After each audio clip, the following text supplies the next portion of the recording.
seul contre tous. Si Pierre Palmade avait encore des amis qui le soutenaient le jour de l'accident qu'il a provoqué, et qui a causé la perte de son bébé à une jeune femme enceinte, quand les informations sur son état au volant, il était sous l'emprise de la cocaïne, ont commencé à tomber, le vide s'est peu à peu fait autour de lui. Tout au long de sa vie et de sa carrière, l'humoriste de 54 ans s'est battu contre ses addictions. Ses amis comédiens, comme Michel Larocque et Muriel Robin, ont voulu l'aider.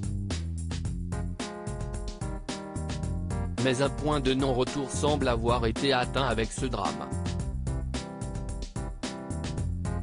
Selon Paris Match, Muriel Robin, qui a toujours été une amie très proche, a été particulièrement touchée et s'est même dit écœurée parce que son ami, qu'elle considérait comme un petit frère, avait fait.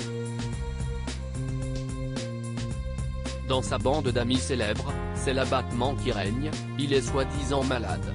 Mais il n'a jamais voulu vraiment se soigner. Toujours à en croire Paris Match, Muriel Robin aurait aussi lu à Pierre Palmade une lettre incendiaire sur son lit d'hôpital. Selon Voici, une violente dispute aurait alors éclaté entre les deux anciens meilleurs amis, Pierre Palmade sommant Muriel Robin de quitter sa chambre. Depuis, plus rien. Une amitié fusionnelle de 35 ans qui a volé en éclats. Alors face à tout cela, face à la douleur d'une famille détruite, ces personnes ont commencé à se désolidariser publiquement du comédien. Ce que dit Muriel Robin c'est que, à un moment, elle aime son ami, mais elle ne peut plus pardonner, avait révélé Cyril Hanouna sur C8 le 1er mars dernier. Une amitié fusionnelle de 35 ans qui a volé en éclats.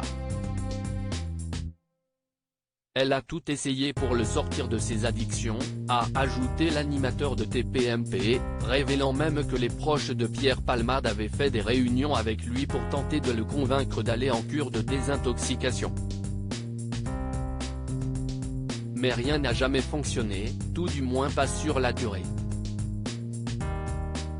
À la suite de ce terrible accident, Pierre Palmade a été mis en examen pour homicide et blessure involontaire par conducteur ayant fait usage de produits stupéfiants en état de récidive légale.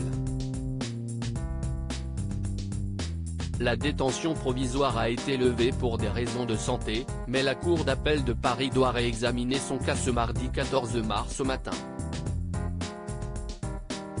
Si son état de santé le permet, les magistrats en charge du dossier pourraient décider de le renvoyer en prison.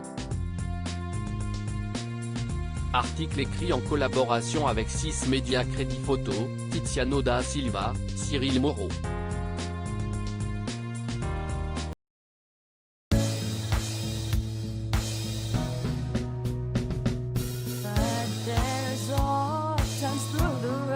I think you